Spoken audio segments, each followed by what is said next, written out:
بسم الله الرحمن الرحیم. اللهم صل علی فاطمة و ابیها و بعلها و بنیها و سر المستودع فیها و عدد ما احاط به علمک. بیا تا عاشقانه پر بگیریم، بیا تا عاشقانه پر بگیریم، عزای دخت پیغمبر بگیریم. بیا بیا تا در جوار بقعه دل سراغ از بانوی اطهر بگیریم. السلام علیک یا بنت نبی الله، السلام علیک یا زوجة ولی الله، السلام علیک یا ام الحسن و الحسین، السلام علیک یا ام الائمه، السلام علیک یا سیدة نساء العالمین من الاولین و الاخرین. السلام علیک و رحمت الله و برکاته. اللهم صل علی محمد و آل محمد و عجل فرجهم. الحمد لله رب العالمین. سلام خانم ها آقایان محترم، خدا رو 100,000 مرتبه شکر که باز هم از برنامه یاد خدا، از این بارگاه آسمانی و ملک پاسبان، یعنی امامزاده باصفا، امامزاده ابراهیم و امامزاده محمد علیهم السلام، در شهر مقدس قم ما خدمت شما رسیدیم. اینجا هم اگر قابل باشیم نایب الزیاره شما هستیم. امامزادگان واجب و تعظیمی که با 5 واسطه فرزند امام کاظم علیه السلام هستند و خدا رو شکر که میتونیم عرض ادب بکنیم به محضر بهانه آفرینش محور اصحاب کسا حضرت فاطمه زهرا سلام الله علیها در امشبی که سراسر حزن و غم و اندوه هست و ما رو در سوی دخت نبوت، همسر ولایت و مادر امامت، اولین شهیده راه ولایت، حضرت بانوی دو سرا شفیعه روز جزا فاطمه زهرا سلام الله علیها نشانده. اجازه بدید امشب و فردا رو که حزن و غم و اندوه فراوان فراوان از سر و روش میباره و هویداست رو اول به محضر صاحب عزا و ماتم، آخرین فرزند معصوم حضرت زهرا یعنی مهدی موعود ارواحنا له الفدا تسلیت و تعزیت عرض بکنم به رهبر عزیزم و به همه شما و آرزو بکنم همه عزاداری هامون، سوگواری هامون، عرض ارادت هامون مورد قبول حضرت حجت خدای بزرگ و متعال قرار گرفته باشه از این به بعد هم همینطور و انشاءالله اینها توشه‌ای باشه برای ادامه مسیر زندگیمون، درست زندگی کردنمون، فاطمی زندگی کردنمون، اهل بیتی زندگی کردنمون و عاقبت به خیر شدنمون انشاءالله. خب من زیاده سخن نگم، در جایی که استاد عزیزم حاجی هدایت اینجا تشریف دارن. آقا سلام علیکم و رحمت الله، عرض تسلیم. سلام خدمت شما همه عزیزان بیننده ما. شب شهادت از زهرا سلام الله علیها است. واقعا ایام سختیه برای اهل بیت. همه اهل بیت عزادار مادرشون حضرت زهرا سلام الله علیها بودن. من همین الان میخوام یادی بکنم از آقا امام جواد علیه السلام که فرزندانشون هم در همین قوم اومدند به خاطر عمه جانشون حضرت معصومه سلام الله علیها.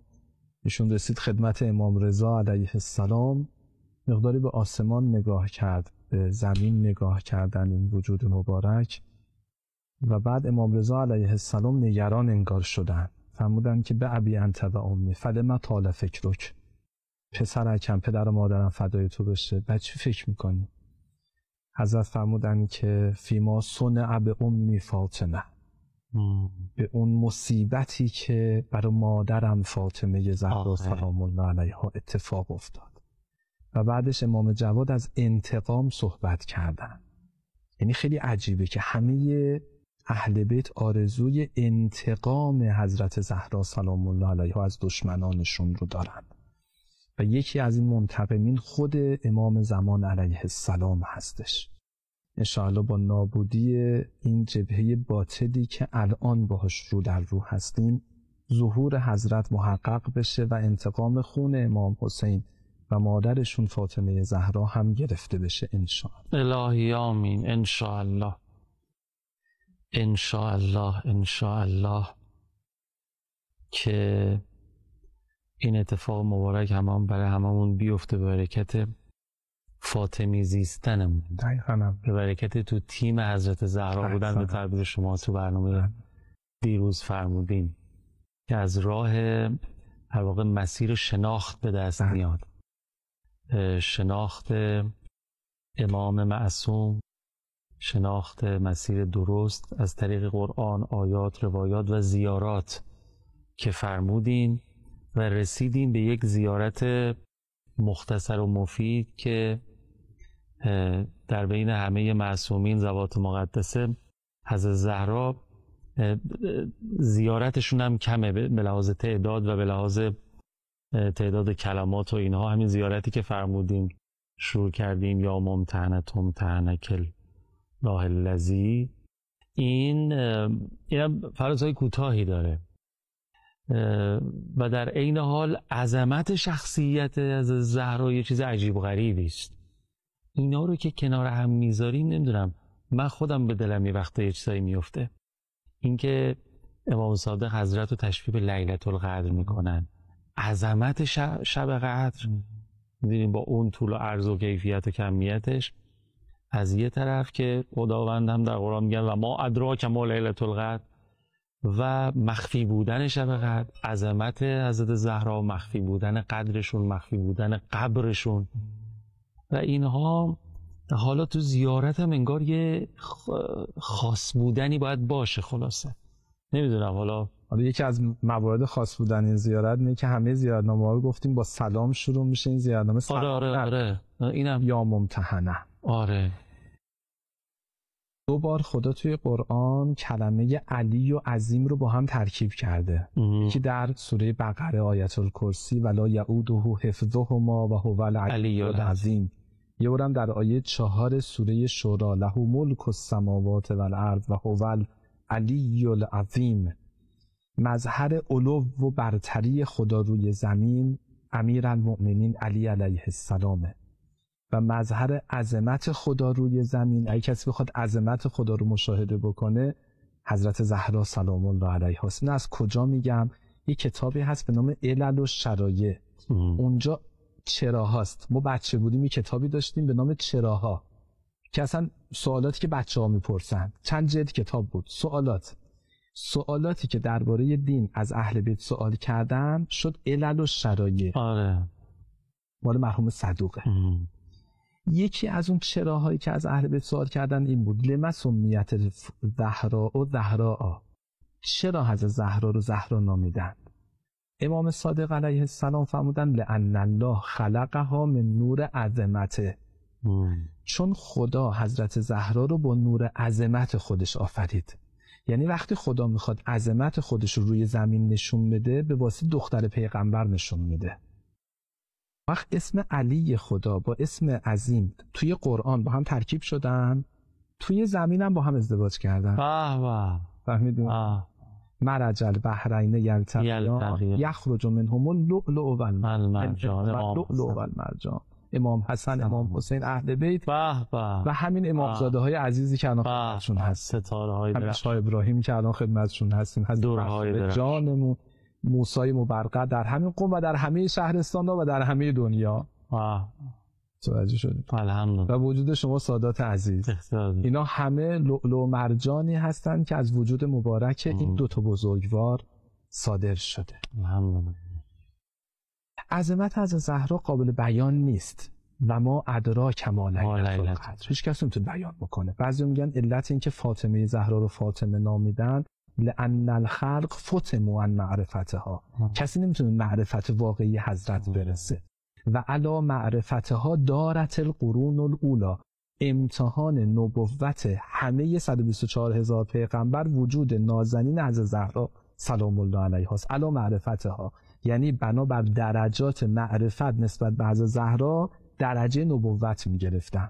اولوالعزم معرفت بیشتری دارن تا غیر اولوالعزم. عجیبه. و هی صدیقة الکبری، صدیقه کبری ایشونه و بر اساس معرفت ایشون درجه و امتیاز میدن به انسانها. حجت خدا بر حجتهای خداست. نحن حجج الله علی الناس، ما راه رسیدن مردم به خدا هستیم و جدتنا فاطمه حجت الله علینا. و قالت فاطمه، حضرت زهرا سلام الله علیها فرمودند دخل علی ابی فی بعض الایام و قال انی اجد فی بدنی ضعفا. اول حدیث کسا رو دارم میخونم. آی عزیزان من، هر کسی میخواد فاطمه شناسی بکنه، گفتم توی حدیث ها یادتون هست ما 3 راه مهم بیان کردیم، ادعیه و احادیث. گفتیم قرآن، ادعیه و احادیث، زیارت ها. توی بخش ادعیه و احادیث حدیث کسا به شدت فاطمه شناسیه. گفتیم با این امام شناسی و مادر امام شناسی خدا شناسی میکنیم که امام حسین علیه السلام فرمودن. حالا ادامهش جز اسماء حضرت زهرا سلام الله علیها، امام جواد در این زیارتنامه اسم ممتحنه رو بیان کردن. یک کتابی هست به نام خصائص حضرت زهرا حضرت فاطمه سلام الله علیها. اونجا بیان میکنه حضرت زهرا 135 اسم و لقب دارن. امام صادق علیه السلام 9 اسم برای حضرت زهرا بیان کرد. 2 اسمش بسیار معروفه و مهم. یکی اسم فاطمه، فاطمتون فی الارض منصورتون فی السما. فاطمه، بله فاطمه که من خواهش میکنم، بعضیا میگن آقا اسماء حضرت زهرا سنگین، اسم بچه‌هاتون نذارین. نه آقا بذارین، خواهش میکنم، اسم حضرت زهرا مکتب ماست. فاطمه، حالا من فقط اینو یه معنا بگم چون بعضی باز از ما خیلی سوال پرسن اسم معناش چیه. خدا توی قرآن میفرماید که افالله شک فاطر السماوات و الارض. فاطر یعنی باز کننده، شکافنده. ما توی موقع روزه میگیم روزتو باز کن، افطار بکن، کمی فطره رو میگیم. بعد خدا فرمود انا الفاطر و هی فاطمه. اسم فاطمه از فاطر اومده، یعنی شکوفا کننده، یعنی رشد دهنده. عرب به خانومی که شیر میدهد و حمله و فصاله، فصال یعنی از شیر گرفتن، تو لغت فصال ای فتام. فاطم یعنی کسی که شیر میده، اینقدر تغذیه میکنه، اینقدر رشد میده که دیگه از هر غذایی بی‌نیاز میکنه و اونجور دیگه از اون شیر میگیره. فاطمه یعنی مربی، پرورش دهنده، شکوفا کننده. خدا توی جان ما همه اسما رو قرار داده و علم آدم الاسماء کلها. این اسما برای اینکه شکوفا بشه، فطرت که میگن یعنی قابلیت شکوفا شدن، این اسما برای اینکه شکوفا بشه نیاز به یک فاطمه دارد، مربی که اسما رو برای ما شکوفا بکنه، رشد بده، ما رو بزرگ بکنه. ببین چه اسم زیبایی، منصورتون فی السما. آیه قرآن داره یومئذ یفرح المؤمنین به نصر الله. جبرائیل به پیغمبر فرمود منصوره به خاطر اینه چون خداوند وحی نصر فاطمه لمحبیها یا لشیعتها. اصلا پیروزی خداوند متعال روی زمین فقط به واسطه از زهرا سلام الله علیها است. خدا رحمت بکنه آسد حسن نصرالله، خودش تو مصاحبهش میگه فرزند از زهرا، هر جا ما گرفتار میشدیم به حضرت زهرا توسل میکردیم، پیروز میشدیم. آقای حاج قاسم عزیز همین فهم در مصاحبهشون با سایت رهبر عزیز اونجا یه جایی میگن که تو جنگ 33 روزه یکی از برادران حزب الله گفت به حضرت زهرا توسل کردیم و حضرت زهرا به ما تضمین داد، قول داد که شما پیروز هستید. چون پیروزی به واسطه حضرت زهرا سلام الله علیها توی عالم جاری میشه. منصورتون فی السما. خیلی خوب لذت بردیم، دم شما گرم. ما یه عرض ارادتی در قالب تصاویرم داشته باشیم، محضرشون اگر اجازه بدین برگردیم. اصلا من وقتی میخوام از زهرا صحبت بکنم از خودم بیخود میشم، نمیفهمم زمان چیه، بحثم کجا رفت. من عذرخواهی. همین خوبه، دم شما گرم، ما هم لذتشو میبریم. یه عرض ادبی داشته باشیم، محضرشون برگردیم، بازم استفاده بکنیم و تو متن این زیارت یه مقدار اگه صلاتون هستین قرب. بله. بسم الله، بفرمایید. اللهم صل علی محمد و آل محمد و عجل فرجهم. آقا در خدمت. یا ممتحنه گفتیم یکی از القاب حضرت زهرا سلام الله علیها در ابتدای این زیارتنامه اومده، یا ممتحنه، به کسی که امتحان شدی، امتحان پس دادی. ماده امتحان از ماده محن هست، یعنی سختی، مهنت، ما تو فارسی هم میگیم. امتحان افتعال پذیرش مهنته. حضرت زهرا یه مهنتی رو، یه سختی رو پذیرفت و نسبت به اون سختی هم صبر کرد. فوجدک لممتحنک صابره. خدا دید تو نسبت به این مهنت، نسبت به این سختی، نسبت به این بار سنگین خوب تحمل داری، خوب صبر داری. اون چه مهنتیه، اون چه سختیه. ادامه این زیارتنامه میگیم یا از زهرا، اگر ما ولایت شما رو پذیرفتیم، اگر شما رو تصدیق کردیم، اگر آنچه که پدر شما و همسر شما امیرالمؤمنین آورده ما کامل پذیرفتیم، یه کاری با ما بکن. الا الحقتنا، ما رو ملحق بکن به اون دوتا بزرگوار، ما رو ملحق بکن به امام ما رو ملحق بکن به امام زمان علیه السلام. آنچه که از مجموعه این زیارتنامه، میدونید اجزای خود یک عبارت حکیم پاسخ سوالات رو به ما میده. قرآن هم اینجوریه، شما میخوای قرآن رو تفسیر بکنی با خود قرآن میشه تفسیر کرد. زیارت و عبارتی که امام جواد یا امام باقر انشا کردن با خود عبارتاش میشه فهمید. حضرت زهرا یه باری رو به دوش گرفتن و نسبت به اون بار صبر کردند. اون بار چی بود؟ من اینجوری از زیارتنامه میفهمم که حضرت دیدن امت نسبت به امامشون گاهی اوقات نمیتونند همراهی بکنند، یاری نمیتونند بکنند. حضرت زهرا سلام الله علیها وسیله اتصال امت به امام هستند. حلقه نصرت امام، یاری امام، اتصال و پیوند با امام هستند. مسئولیت گذاشتن دست امت به تو دست امام مال حضرت زهرا سلام الله علیها است. لذا ببینید از اول تولدشون تا آخر عمر کوتاهشون که 18 سال بود، تمام عمر حضرت زهرا این کارو کردن. از همون 3 سالگی وقتی مادرشون از دنیا رفت، حضرت خدیجه کبرا سلام الله علیها، اون ام ابیها بعضی ها میگن حالا یه مرتبه ای از این عبارت، این اسم اینجا برمیگرده که از 3 سالگی دور شمع وجود پیغمبر پروانه‌وار گشتن، پیغمبر رو کمک میکردن، دلداری میدادن. تو اون شرایط مکه که پیغمبر رو شکنجه میکردن، اون کسی که پناه پیغمبر اکرم بود دختر 3 ساله شون بود، پدر رو نوازش میکرد، اون خاکروبه رو از سرشون پاک میکرد، به مردم صحبت میکرد. ببین خیلی عجیبه، حضرت زهرا سلام الله علیها تا کنار پیغمبرن، مدافع عجیب پیغمبر اکرم. با اومدن تو خونه امیرالمؤمنین، حتی قبلش هم واقعا مدافع امیرالمؤمنین هم هستن، بعدش هم هستن، تا آخر عمرشون هم هستن. کلن امام یاوره و در امام یاوری مقاومت میکنه. ببینید یه آیه قرآن هست که پیغمبر اکرم رو پیر کرد، شیبتنی صورت هود. اونم به خاطر چی؟ فاستقم کما امرت و من تاب معک. پیغمبر اکرم فهمیدن این قسمت من تاب معک کمر من رو میشکنه، سخته. چرا؟ چون همراهی مردم با امام یه کار مشکلیه.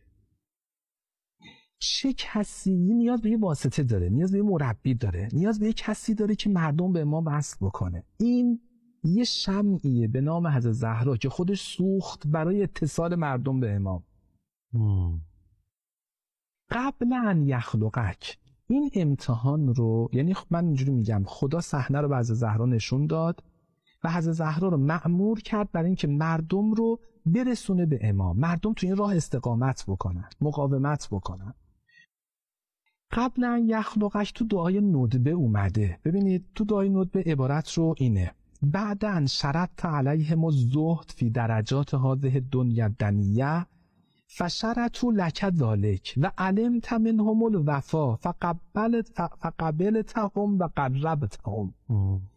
خدایا تو برای اینکه درجات انبیا رو تو این دنیا مشخص بکنی ازشون امتحان زهد گرفتی که قبل از اینکه بیان تو این دنیا. تو دعای ندبه بیان میکنه قبل از این دنیا تو فشرتو، یعنی تو شرط کردی که باید اهل زهد باشین، خودتون به دنیا دلبسته نشین تا بتونید مردم به سمت من هدایت بکنید. یه نکته رو به شما بگم. ببینید بعضی وقتا حضرت زهرا رو میخوام معرفی بکنن، ناقص معرفی میکنن. آقا عبادت‌های فردی حضرت زهرا اینقدر عبادت میکرد که پاشون تورم کردن، شوهرداری خوب حضرت زهرا، بچه‌داری، تربیت خوب حضرت، خانه‌داری، نه همش درست. اما اون نکته‌ای که زهرا رو زهرا کرد با همه اون عظمت، عبادت اجتماعی حضرت زهراست. عبادت اجتماعی یعنی این، یعنی یک حلقه ای رو دور امام تشکیل دادن و با امام به خدا رسیدن. متن روایت اینه، پیغمبر پدر از زهرا فرمودن من اطاعنا فقط اطاع الله و من عصانا فقط عصی الله. هر کسی امامش رو یاری بکنه خدا رو یاری کرده. پس عبادت از زهرا سلام الله علیها اون عبادت اصلی امام یاوری بود و اتصال مردم به امام. شما تمام من میخوام تاکید بکنم زندگی از زهرا رو اینجوری بخونی، ولی یک خانه‌دار خیلی خوب که خیلی ها هستن، یه بچه دار خوب که هستن. آنچه که حضرت زهرا رو زهرا کرد این بود که بچه داریش برای امام یاوری بود. اشبه اباک یا حسن وخلع عن الحق رسن. میخواد تربیت بکنه، علی رو میذاره محور. میخواد انفاق بکنه، در این مسیر انفاق میکنه. تو تربیت یاران امیرالمؤمنین انفاق میکنه. این خیلی مهمه و جبهه حق و باطل رو مدام داره روشن میکنه. مقابل منافقین نیسته، منافقین رو خلاصه یه جوری معرفی میکنه و مردم رو آگاه میکنه. این جهاد تبیین خیلی چیز عجیبیه که واقعا امروز تو جامعه ما نیاز هستش. من خیلی خیلی ممنونم، خیلی استفاده کردم. دست شما درد نکنه، اجرتون باز زن. هنوز یه برنامه دیگه فرصت داریم که انشالله بیشتر تبیین بفرمایید شخصیت از زهرا رو با توجه به این زیارت منحصر به فرد. سلام خدا به وجود نازنینی که از همه استعدادها، توانمندی‌ها و ظرفیت‌هاش استفاده کرد برای یاری رساندن به دین خدا اسلام و برای دفاع جانانه و مجاهدانه از امامت، خلافت و ولایت امیرالمومنان بعد از رسالت نبی مکرم اسلام و در این مسیر هم لقب اولین شهیده راه ولایت رو